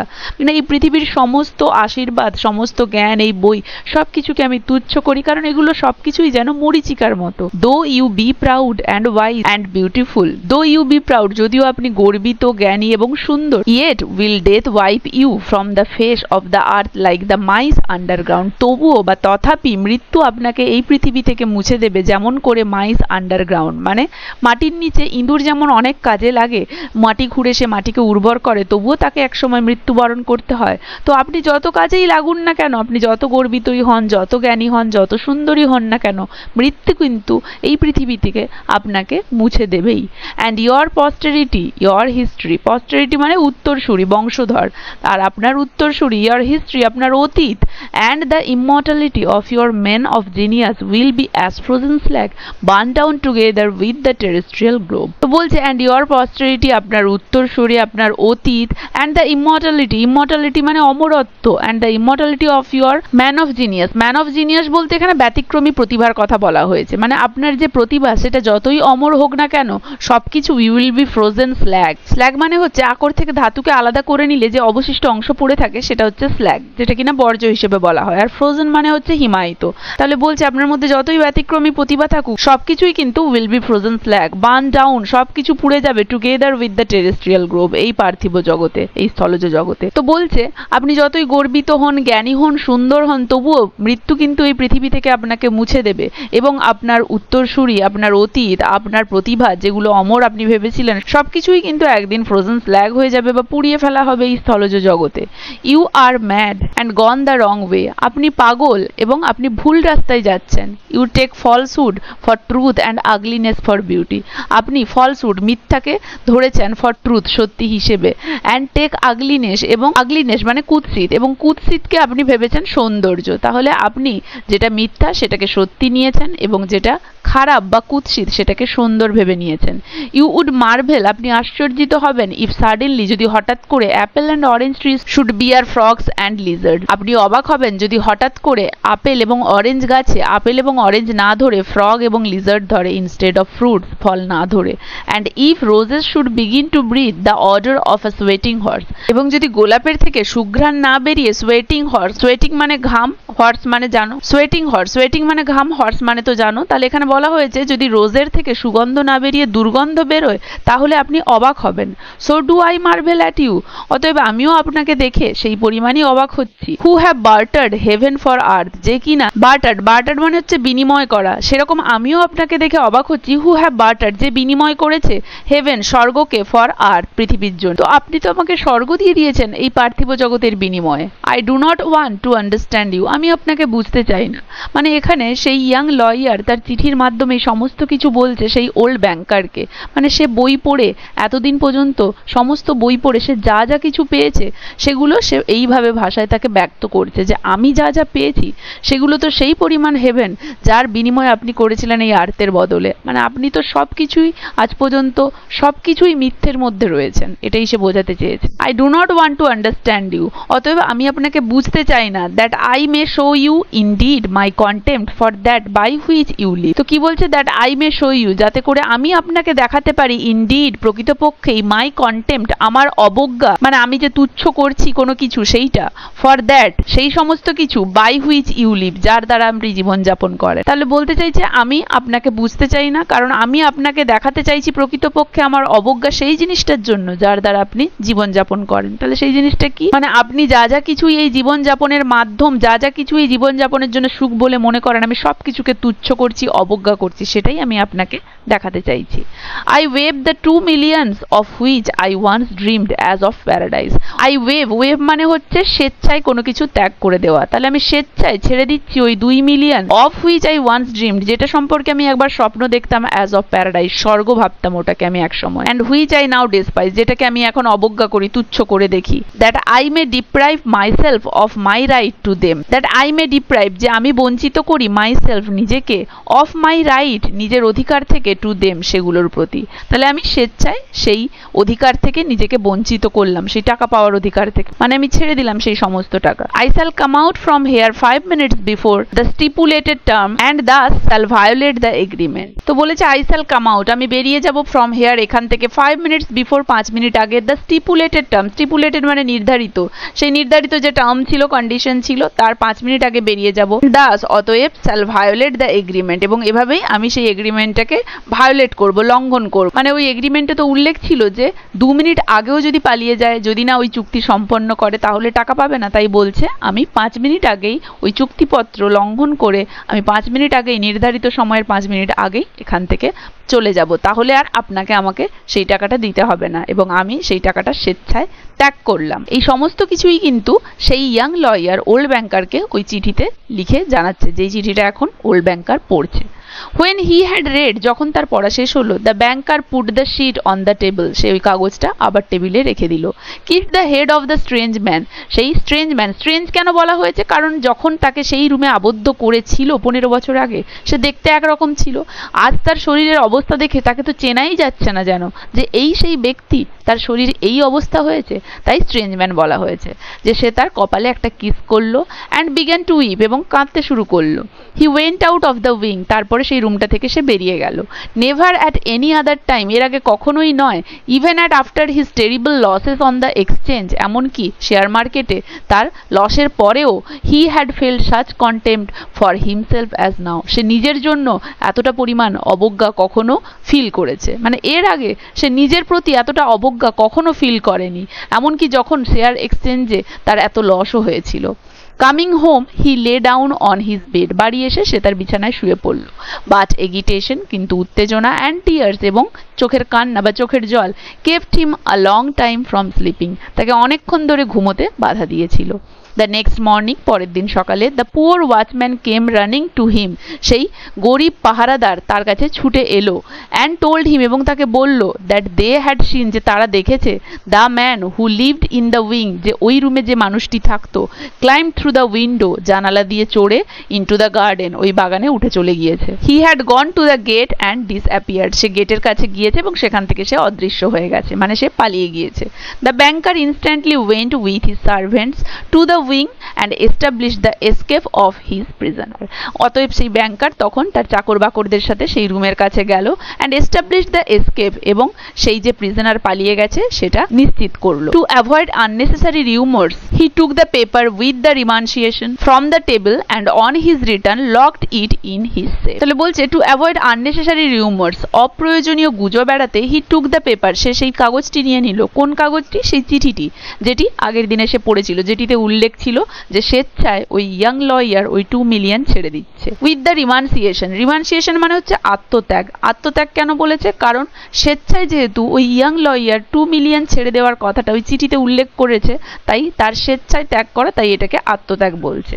তাহলে ওই আত্মত্যাগের পত্রটি সে সেখান থেকে নিয়ে নিল, ফ্রম দ্য টেবল, টেবিল থেকে নিয়ে নিল, অ্যান্ড অন হিজ রিটার্ন, এবং ফিরে, মানে তার বাড়িতে বা রুমে ফিরে, লকড ইট, ওটাকে লক করে দিল বা রেখে দিল, ইন হিজ সেফ, তার সিন্ধুকে। তাহলে দেখো এখানে কিন্তু দ্য বেট, এই যে চ্যালেঞ্জ, এই প্রোজটি শেষ হচ্ছে। আশা করি পুরো গল্পটা কারো কোথাও বুঝতে অসুবিধা হয়নি, সবার ভালো লেগেছে, সবাই ভালোভাবে বুঝতে পেরেছো।